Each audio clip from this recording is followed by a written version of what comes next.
Welcome back to Contract Lancer, ladies and gentlemen. Today we're going to be discussing rejection. Yes, as a software developer, especially if you are starting out, you will go through rejection, and that is just a part of life. And when you go forward with more experiences, you will continue getting rejected. But you will hopefully be better at dealing with it, especially when it comes to your job. And you will understand exactly how to improve your chances of getting the next job, if it happens to you. So, we'll be discussing a topic on r/software developer. In fact, let me show you that topic real quick. There it is. Rejected, how to improve. So we'll be going through what Mr. Freelancer here said on this Reddit article, and we will be discussing it. So please give me a subscribe, give me a like, do what you can. If you want more videos like this, let me know, and I will see you in a second once I give you the whole subscribe spiel. We'll be discussing rejected, how to improve. So, Mr. Freelancer said, "Hi all, I received my first rejection letter and I'm feeling bummed out. I am a freelance developer, web developer, and self-taught programmer, and I work 100% alone, with the exception of meeting with new clients. Most of the communication is done through either email or phone or text, so I have very little exposure to corporate settings and teamwork environments. I was ultimately rejected from the job, OP, because I wasn't a cultural fit, but I believe this was decided on the fact that I am extremely awkward in a team environment and just an awkward person in general. I have very little exposure, if any, to working and communicating in teams. So my question is, how can I improve on this? Thanks." So this issue is very common, especially for junior developers. I'm very impressed that this guy has clients and stuff, so he has the technical experience, presumably, and it's all about the social aspects of the interview. Before I continue on with my explanation, I want to go through the person who wrote to him down here. Now, this is my name, Dan Hitt. He wrote a very good explanation, a very good comment on this. So I'm not gonna read it. It's very long, but I will just let you read it yourself, and then I'll give you my interpretation of it. So essentially, what he says is that the reason why this person got rejected is because of the perception of him was not very positive, which I agree. And he offers some advice, be enthusiastic and stuff. I also agreed. In fact, this whole thing could be the video, to be honest. Like, Mr. Dan Hitt should make a video on this and just go through all these.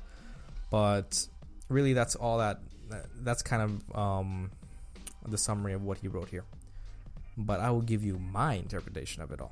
So, going off of Dan Hitt here, it is true. Enthusiasm is a quick way of developing social rapport, especially when you are the interviewee. So if you show that you're enthusiastic for your job, you will show the people interviewing it that you really want the job and that you will do a good job, and they will have a positive impression on you. Everybody loves enthusiastic people. When I was doing interviews, I always look for, it's much better to have someone who is happy and positive about what they're going to, and that they look very excited and chipper about it, versus someone who looks gloomy, regardless of technical experience. That's going to be the impression I'm going to get immediately, and you don't want to set a bad impression. So another way of setting a bad impression is, as what this person said, that he's a bit socially awkward.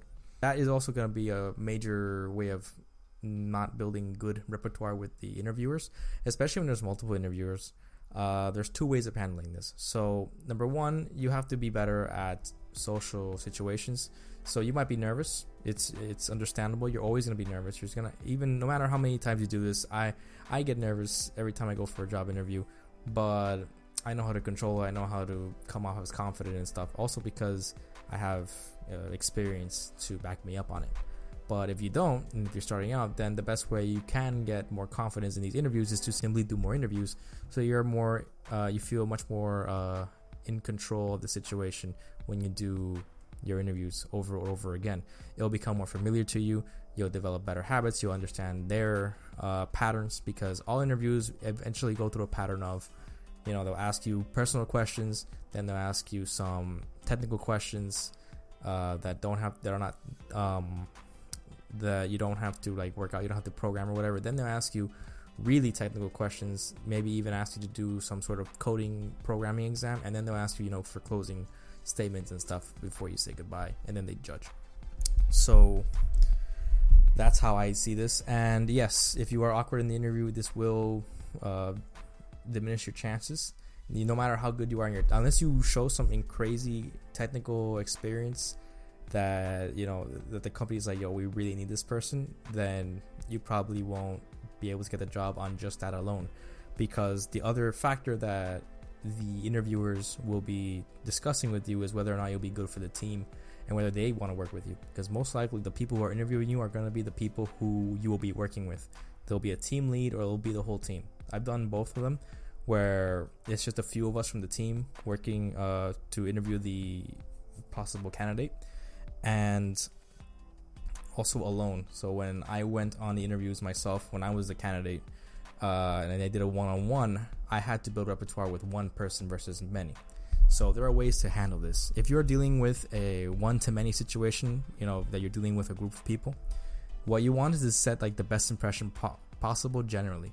So you probably won't be able to build a repertoire with one person at a time, but you just want to give off the best vibes possible so that all of them can at least feel that, hey, this person's confident, this person's positive individual, he's asking questions, he's enthusiastic. You want to get that kind of reaction, and normally that's a very safe approach of doing the interviews. You don't want to come off as arrogant either, and you don't want to come off as standoffish. Just avoid that. If you're nervous about it, and that's what happens when you get nervous, that happens too. That happens to me before. You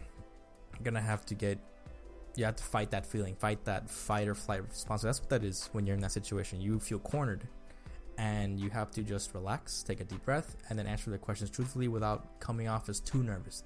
They will understand you are nervous, but there is a limit to how much they're gonna, how much compassion will extend to you.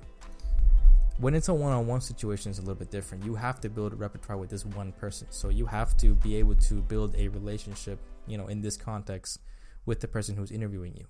For one-on-ones, what you really want to do is impress this individual and get to him on a personal level. You won't be able to do that with a group interview, but in this case, you can ask more personal questions. You can get more specific with things, and it's much easier to control the interviewing cadence, let's call it that, if you are with one other person, because then they'll ask questions to you, you ask questions back, and then you go with the back and forth, and you can even guide the interview in your favor, which is what you want. You want to spend the interview building up who you are and making yourself the most positive person, positive candidate possible. And one of the ways to do it is to take up most of the interview space with telling them, a story of yourself, a story of how you did this X, Y, and Z. Tell them how, I want to learn this new technology. I really am, I did this and that, like, just, anything that will give more time so that you are the one building up who you are versus they're the ones building up who you are. Because they'll have an impression of you regardless, but you want to have the most control over the impression they have. And the way to do that is by being able to talk to them more and more in that interview. Don't sound too much like it's a weird balancing act. Like, you don't want to sound too much like you're just talking over them and you're just being a super annoying person that just talks about themselves. But this is an interview, so you will know when the line is crossed is by looking at their reaction. So if they are responding positively to you and they are answering your questions and you're answering their questions and they don't look annoyed, and the conversation feels like it's flowing, you're doing a good job. If not, then you might want to stop, reassess the situation, and then give them the opportunity to talk back to you, and then see where you can go from there. Apart from all that, the only thing I could say is that practice makes perfect. Eventually, you will always get rejected. Like, whenever you go for a job, you're gonna get rejected like at least 3 times before you find that job. If not 30 times when you're starting out. But you're going to have to deal with rejection. Don't take it personally. And when you do get rejected, learn from it. Is it your technical skills? Did you not answer that programming question correctly? Did you not go through the programming test that they give you, and were you struggling with it? Another thing that they would like to see is people explain when they do their programs. You have to be able to explain it. You can't just be like, this is a while loop and I just put everything in there and not explain it. If not, they're not going to hire you. Did you get good reactions from them when you were interviewing? Did you say something that might have been weird? A lot of self-assessment will come into doing your interviews, and the more you do this, the more confident you'll be for the next one, and the better it's going to go for you.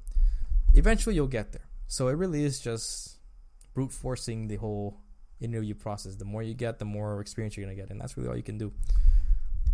Self-assessment will help you guide where you need to improve on, and just follow that feeling that you get, like, oh, did I do bad in the interview because of my social reasons? Did I do bad in the interview because of my technical reasons? Could be one, the other could be both. At the end of the day, only you can really assess yourself, and practice makes perfect. So apart from all this, if you want me to do more Reddit stuff, just let me know in the comments. If I could always find more topics like this. I found this topic interesting, so I decided to make a quick video about it. Anyways, I hope this helped someone out there, and I'll see you next time. Contract Lancer out.